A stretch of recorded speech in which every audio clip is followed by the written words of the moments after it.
Hi, and welcome to Weekend T-Shirts, or WETS. My name is Chris from Sex Star Was Rock and Roll, and this is a brand new feature for the blog. This is the first video in the YouTube series, and every week I'll feature one of my many T-shirts, and I'll post it to the blog and the Sex Star Was Rock and Roll YouTube channel. So the first T-shirt I'll be featuring is this one. Red Hot Chili Peppers t-shirt with the artwork for the album Blood Sugar Sex Magik. Before I describe and go into the details about the shirt itself, I'll just give you some background on where the shirt actually came from.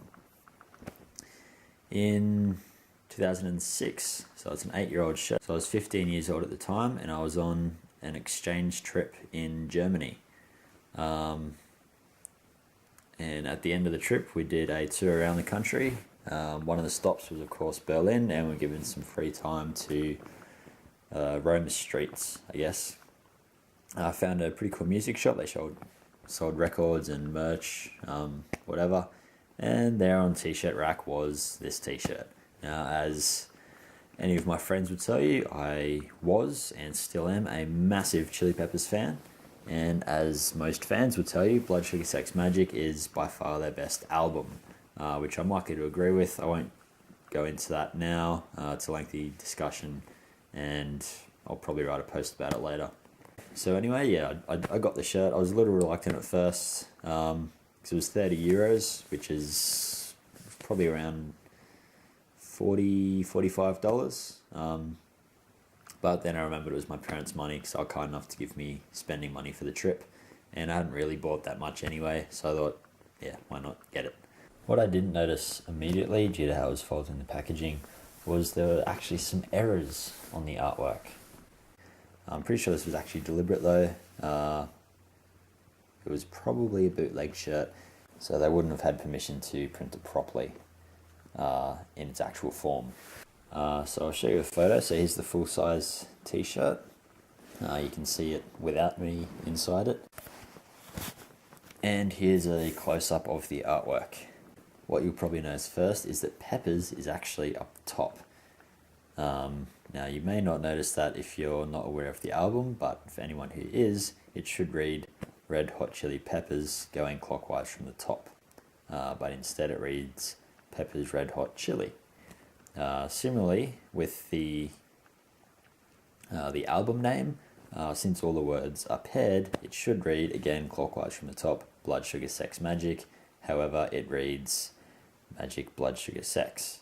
And if you do know the album artwork a little more, the reason why those two words are at the top instead of on the side, because the album has been flipped. You can tell by looking at the rows in the center, and also if you look at the faces, we've got Anthony at the top there. He should be on the right, with Flea at the top, Chad along the side, and John along the bottom. So the whole artwork has been flipped, hence why the last words are at the top instead of along the right here. One other thing you might notice, probably a little less obvious, especially if you're not a huge fan, but Magic is actually spelled with a C. It doesn't seem like a problem at first, given that that's how you spell magic. However, on the album, and also the song after which the album was named, Blood Sugar Sex Magik, it's spelled with a K on the end instead of a C. Given that Anthony Kiedis writes most of the lyrics to all the songs, and he certainly did for this song, I'd say it was a personal choice by him. I don't know why. You can look it up on the internet. The internet doesn't know why. But anyway, for some reason it's spelled with a K. I think that's cool anyway. Makes it look better than with a C. And they're an awesome band, so they can spell stuff however they want. I'm not sure anyone's really going to care. So whilst there are a few errors on the shirt, I don't really mind. It still looks awesome. Awesome album, awesome artwork. Works really well on a t-shirt, I think. And this is by far one of my favourite t-shirts as well. I don't wear it quite as often these days, trying to keep it in good condition. I don't want to wear it out completely and never be able to wear it again. But it is still one of my favorites. I wore it to my first Chili Peppers concert, which was coincidentally my first concert ever. I didn't have any other Chili Peppers t-shirts at the time. And I thought, well, great opportunity to wear this one. I did collect a couple others at that concert. You'll see them featured in future videos. Another little thing about this shirt is it's size medium, which doesn't seem that normal. I'm an average size, an average build guy, so medium seems to make sense. It is a little small, not so much on the sleeves, but just the torso length. Why this might be weird though is because when I bought it, given that I was 15, I would have been a little smaller than I am now. And I was used to buying smalls or t-shirts on the upper end of the kids' sizes. So to get a medium seemed weird.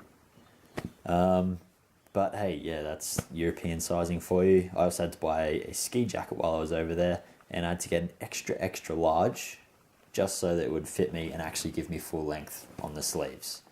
So at least I didn't have to get an extra large t-shirt. But yeah, Germans. So I'll wrap this up now. This is the first shirt, many more to come. It's been good doing this video. Not all the videos will be this long. I guess it really depends on the history behind the shirt and what memories I have of it. I'll try to make them all as interesting as possible.